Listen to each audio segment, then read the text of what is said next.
बच्चों, हम लोग सीमा और सततता कर रहे थे, उसके कुछ उदाहरण किए थे। कुछ अलग तरह के उदाहरण हैं जो हम इसमें डिस्क्राइब कर दे रहे हैं। एनसीईआरटी की बुक से हम उदाहरण ले रहे हैं। तो एग्जाम्पल 10 देखिए आप। इसमें फलन की परिभाषा दी है f(x) is equal to x plus 2 यदि x इज लेस देन और इक्वल टू 1, x माइनस 2 यदि x इज ग्रेटर देन 1। इसमें एक चीज़ आप देखिएगा कि फलन का प्रांत पूरा वास्तविक संख्या है, क्योंकि फलन f जो है वास्तविक रेखा के प्रत्येक बिंदु पर परिभाषित है। x ग्रेटर देन 1 के लिए भी परिभाषित है, इक्वल टू 1 के लिए भी परिभाषित है, लेस देन इक्वल 1 के लिए भी परिभाषित है।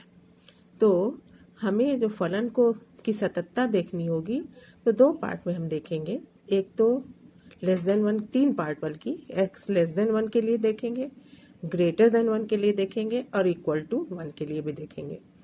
तो हम एक बिंदु C मान लेते हैं जो 1 के बाईं ओर स्थित है। लेस देन 1 हमारा x एक्स पे बाईं ओर होगा, बाईं ओर स्थित। तो पहले हम इस तरफ की कंटिन्यूटी देखें। तो इसमें देखें इक्वल टू 1 के लिए फलन का मान 2 है, तो ये बंद हो 1 के लिए फलन का मान आगे हम करेंगे वो 3 आ जाएगा x इज इक्वल टू 1 रखने पे। तो एक बिंदु C लेते हैं जहाँ C लेस देन 1 है, ये हम मान के चलते हैं। इक्वल टू के लिए हम बाद में करेंगे, लेस देन 1 के लिए करेंगे। तो C बिंदु पर मान हो जाएगा C प्लस 2, क्योंकि लेस देन 1 के लिए ये पहली परिभाषा लगेगी x प्लस 2, तो इसमें x की जगह C रख देंगे। तो ये C प्लस 2 फलन का C बिंदु पर मान हो गया। ठीक है, अब हम फलन की सीमा परिभाषित करेंगे। C के बाईं ओर, दाहिनी ओर का मतलब नहीं है, क्योंकि दाहिनी ओर ग्रेटर देन 1 हो जाएगा। तो C पर हम परिभाषा लेस देन के लिए, तो C की बिंदु पर हम लिमिट निकालेंगे। तो limit x tending to C f(x) का मान निकालेंगे। तो limit x tending to C f(x) की परिभाषा यही पहली वाली लेंगे, लेस देन वाली। तो ये x प्लस 2 हो जाएगा। तो यहाँ C रख दे, तो C प्लस 2 यानी फलन का उस बिंदु पर मान और फलन की सीमा। यहाँ दाएं और बाएं पक्ष का मतलब नहीं है, केवल हम उस बिंदु पर फलन की सीमा निकाल लें। तो C प्लस 2 दोनों आ रहा है, यानी लेस देन 1 के लिए फलन क्या है, सतत है। अब C ग्रेटर देन 1 के लिए देखें तो उसी तरह से FC निकालेंगे। ग्रेटर देन 1 के लिए ये परिभाषा होगी, तो ये x माइनस 2 यानी C माइनस 2 फलन का C बिंदु पर मान हो जाएगा। ठीक है, अब लिमिट निकालें उस बिंदु पर। तो limit x tending to C f(x) equal to limit x tending to C f(x) की जगह पे जो दूसरी परिभाषा है वही लगेगी, क्योंकि C ग्रेटर देन 1 है। तो ये x माइनस 2 हो जाएगा, x की जगह C रख दें तो C माइनस 2। तो दोनों फलन की सीमा और फलन का उस बिंदु पर मान बराबर है।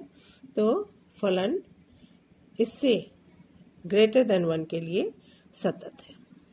अब इक्वल टू 1 के लिए हम देखें। इक्वल टू 1 के लिए हमें लेफ्ट और राइट दोनों देखना होगा, क्योंकि इक्वल टू 1 जो है वो हमारा ऐसा बिंदु है जिससे फलन की परिभाषा बदल जाती। तो इक्वल टू 1 के लिए फलन का मान तो FC इक्वल टू हो जाएगा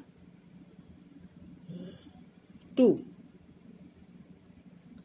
FC 3 हो जाएगा, क्योंकि 1 के लिए परिभाषा पहली वाली लगेगी, f(x) is equal to x plus 2। तो यहाँ पे 1x इज इक्वल टू 1 रखने पे ये हो जाएगा f1 इज इक्वल टू हो जाएगा 3। C इज इक्वल टू 1 के लिए FC इज इक्वल टू ये f1 हो जाएगा, ये 3 के बराबर होगा। f1 जो है वो 3 के बराबर होगा। यहाँ देखो 1 3 ये बिंदु है, x इज इक्वल टू 1 के लिए y f(x) का मान 3। तो 1 3 जो है वो इस भाग में आता है, लेस देन 1 वाले में ही परिभाषा के साथ है। और अब हम इस बिंदु के लेफ्ट लिमिट निकालें। तो ये हमारा x टेंड्स टू 1 माइनस निकालें f(x). तो 1 माइनस के लिए परिभाषा हो जाएगी x प्लस 2 वाली लगेगी। तो 1 plus 2 is equal to 3।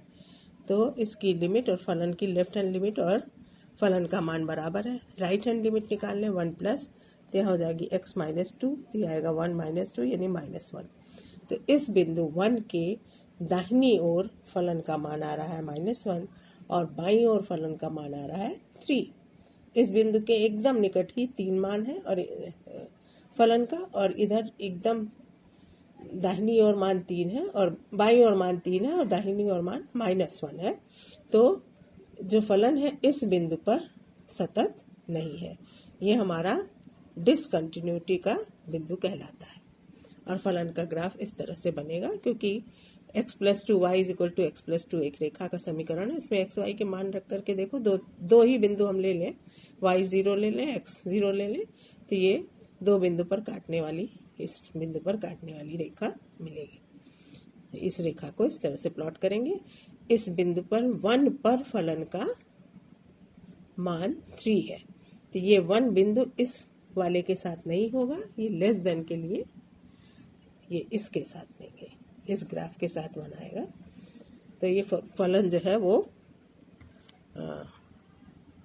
Greater than c के लिए सतत है, लेस देन 1 के लिए सतत है, ग्रेटर देन 1 के लिए सतत है, लेकिन इक्वल टू 1 पर सतत नहीं है, क्योंकि left hand limit right hand limit आपस में बराबर नहीं है।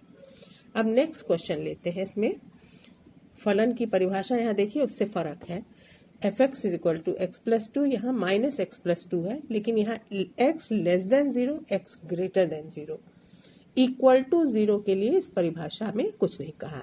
जैसे यहाँ परिभाषा थी x लेस देन और इक्वल टू 1 के लिए था, x ग्रेटर, तो सारी संख्याओं का समुच्चय, यहाँ पूर्व वास्तविक संख्याओं का समुच्चय पूरा हो गया। लेकिन यहाँ एक बिंदु ऐसा है जो छूट रहा है, 0, यानी इस फलन का प्रांत ऐसा है जो 2 भाग में बटा है, D1 यूनियन D2। शून्य के अतिरिक्त ये सभी बिंदुओं पर परिभाषित है, केवल शून्य पर परिभाषित नहीं है फलन। तो इसका प्रांत जो है वो उस बिंदु को छोड़ करके होगा, वो D1 यूनियन D2 होगा। D1 एक समुच्चय है जहाँ x जो है वास्तविक संख्याओं का समुच्चय है जो 0 से छोटी है, यानी ऋण संख्याएं, और यहाँ D2 जो है वो वास्तविक संख्याओं का समुच्चय है जो 0 से बड़ी है। तो अब इसके लिए हम 2 कंडीशन अलग अलग करेंगे।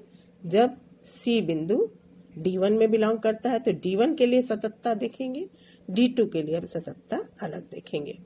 तो D1 के लिए सततता उसी तरह से देखेंगे, C बिंदु पर उसकी सीमा और C बिंदु पर फलन का मान। Limit x tending to C f(x) यानी फलन की सीमा निकालेंगे।